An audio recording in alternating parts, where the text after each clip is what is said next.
Alors, la délégation responsable, qu'est-ce que c'est de ça? Moi, personnellement, je ne sais pas. La délégation responsable, regardez, je ne sais pas si vous voyez. Oula, c'est un peu flou, hein.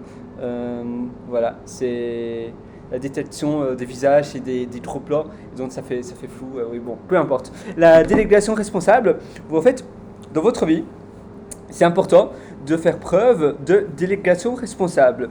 Et et non, vous savez, le y a qu'à faire ça, y a qu'à faire A, B, C, c'est justement l'opposé. C'est ce qui s'oppose de la délégation responsable.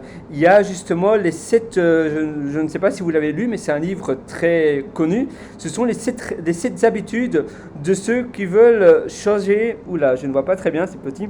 Parce que le titre, je tenais les sept habitudes, mais après, c'est du blablabla.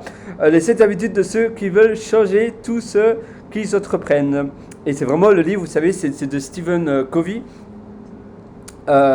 C'est OVEY. C'est un livre vraiment très. Voilà, c'est petit, hein, c'est pour ça que je n'arrivais pas à lire. Oui, il est passé. En fait, j'ai des audiobooks sur Audible. Décidément, la qualité, je suis vraiment désolé, hein, je suis vraiment navré pour la qualité du. Attendez, je vais le mettre en fait, je sais le mettre en gros plan, mais maintenant c'est mon téléphone qui bug un petit peu. Et oui, voilà, donc on parlait de. Décidément, j'ai pas de chance, moi. Pour aujourd'hui, j'ai. Bon. Ah, bah, à mon avis, mon téléphone, c'est dimanche soir aujourd'hui, à l'heure où je vous fais cette vidéo.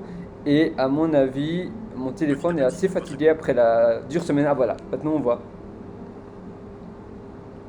Je pense. Bon, peu importe, on va pas perdre du temps pour perdre du temps.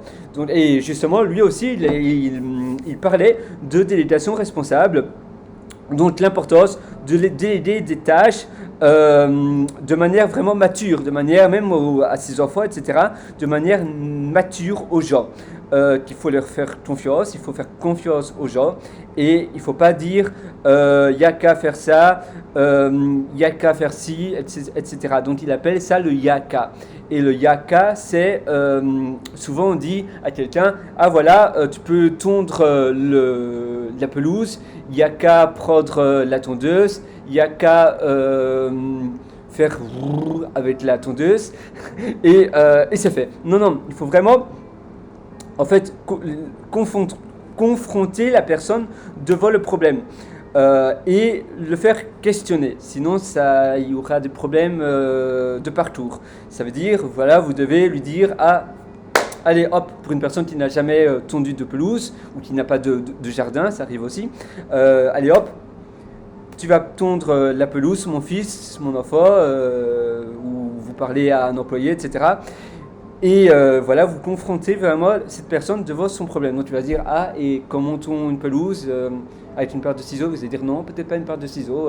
Essayez de réfléchir. Et donc vous confrontez vraiment cette personne devant des problèmes donnés. Et alors, il se questionne, il se dit, peut-être avec un coupe-ongle. Il dit non, non, non. Vous savez, j'ai coupé d'ailleurs mes cheveux avec un coupe-ongle. Maintenant, ils ont repoussé. Mais ça a plutôt bien fonctionné parce que à défaut, je n'avais pas de paire de ciseaux. Et je voyage souvent en avion. Et malheureusement, dans les avions, on ne peut pas avoir de paire de ciseaux. Mais on est autorisé à avoir des coupes-ongles. Et mes cheveux étaient vraiment longs. Et donc, je me suis amusé à couper tous mes cheveux avec un coupe-ongle. D'habitude, je coupe mes cheveux par moi-même avec une paire de ciseaux. Et ici, c'est quand même beaucoup plus dur avec un coupe-ongle. Avec un coupe-ongle, mais en fait, vous voyez, vous mettez à chaque fois vos cheveux, le coupe-ongle, bon, peu importe. Et alors, vous confrontez votre enfant au problème, votre enfant, la personne en question, et vous lui dites ah non, peut-être pas avec une paire de ciseaux, ce sera peut-être un peu trop difficile. Et alors, la personne dit d'accord, coupe-ongle non plus, un rasoir non plus, peut-être avec les mains.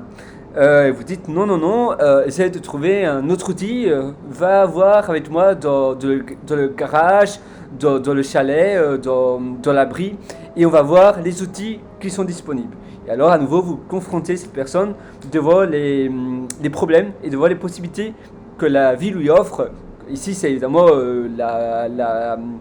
le ton, la tondeuse, oui, ici le problème c'est comment tondre la pelouse, mais voilà, ça peut être tout à fait un autre problème donné. Et alors, finalement, il voit la, la tondeuse et vous lui dites, ah voilà, à mon avis, tu as trouvé le bon outil. Il va essayer de mettre la tondeuse au fil électrique, si c'est une tondeuse électrique, ou bien du gasoil, de l'essence, si c'est une tondeuse à moteur, ou bien une tondeuse manuelle, bah, c'est le plus simple. Et vous lui dites, ah voilà, maintenant, comment tu penses qu'on tourne une pelouse? Alors il va dire, eh bien peut-être des rangées, des lignes, une ligne, et puis après, je vais refaire comme ça, et puis comme ça vous dites, ça m'a l'air bien, ça m'a l'air bon, essayez de faire. Et après il tombe, et puis après, à nouveau, vous confrontez devant son problème. Et il va se dire, mais c'est bizarre, il y a plein de pelouses coupées par terre, il faut les ramasser, etc. Et vous lui dites peut-être, si c'est une tondeuse où il n'y a pas de patte derrière, bon maintenant de nos jours ce sont des tondeuses évoluées, donc là évidemment il va avoir le patte rempli de pelouse coupée dans le patte, sinon il va les ramasser, ça reste un peu dur, mais là il devra à nouveau se confronter devant le problème, soit prendre comment on appelle ça, ce n'est pas une ramassette, c'est, vous savez, pour ramasser les feuilles mortes, etc. Ce sont c'est pas un balai, mais oui, un balai de jardin, on va dire. Voilà. Ou bien, si c'est un bat, vous allez à nouveau confronter cette personne devant ce problème. Et alors, il va voir le bat, il va se dire, il faut un sac peut-être de jardin, ou bien peut-être il y a un bat à ton poste quelque part. Et à nouveau, vous confrontez cette personne devant les problèmes rencontrés. Et il va apprendre de cette manière-là. Et c'est beaucoup plus efficace que la manière de dire, il n'y a qu'à faire ça, A, B, C, voilà.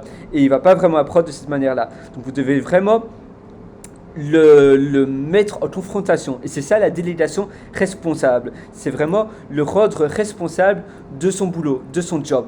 En fait, oui, vous devez vraiment le confronter devant les problèmes et le questionner à raisonner pas à pas. Vraiment, c'est super important. Et votre boulot, c'est vraiment la confrontation avec la réalité des choses, de vraiment lui faire prendre conscience des problèmes qu'il rencontre, etc. Et de valoriser, évidemment, de le valoriser et de lui donner, la délégation responsable, c'est bien, mais c'est aussi bien de faire de la délégation, on va dire, valorisante, de la délégation qui valorise cette personne, qui le rend vraiment fier de lui après. Vous devez vraiment lui montrer le résultat, et si vous lui dites pas il n'y a qu'à faire ça, mais si vous confrontez vraiment cette personne devant des problèmes donnés, il va aussi être plus fier parce que il va découvrir par lui-même. Et si on découvre un problème donné, si on découvre la solution d'un problème donné, eh bien on sera d'autant plus fier que s'il y a quelqu'un qui dit fais ça, fais ça, fais ça, un peu style esclave.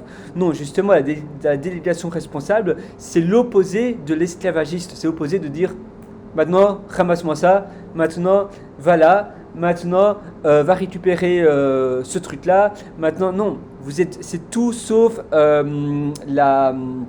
le travail, on va dire, manuel, le travail de chaîne, le travail d'usine. C'est tout sauf le travail d'usine, mais c'est vraiment le travail où il va se questionner et par rapport à ses erreurs ou par rapport au questionnement, et vous allez dire, mais comment faire ça? Il va se questionner, il va apprendre et il sera d'autant plus apte après à apprendre. Et après, cette personne-là, eh bien, sera une bonne personne pour former une autre personne, et etc. Parce que cette personne-là qui a été confrontée par la délégation responsable pourra après déléguer quelqu'un d'autre de la même manière. Vous voyez, et c'est vraiment quelque chose d'incroyable. Moi, je trouve ça fantastique et c'est vraiment de mettre en place si vous devez embaucher quelqu'un, si vous devez sous-traiter une tâche ou bien de la vie de tous les jours, vie de famille, vie perso, etc. Voilà, sur ce on se dit rendez-vous dans une prochaine vidéo. Ciao.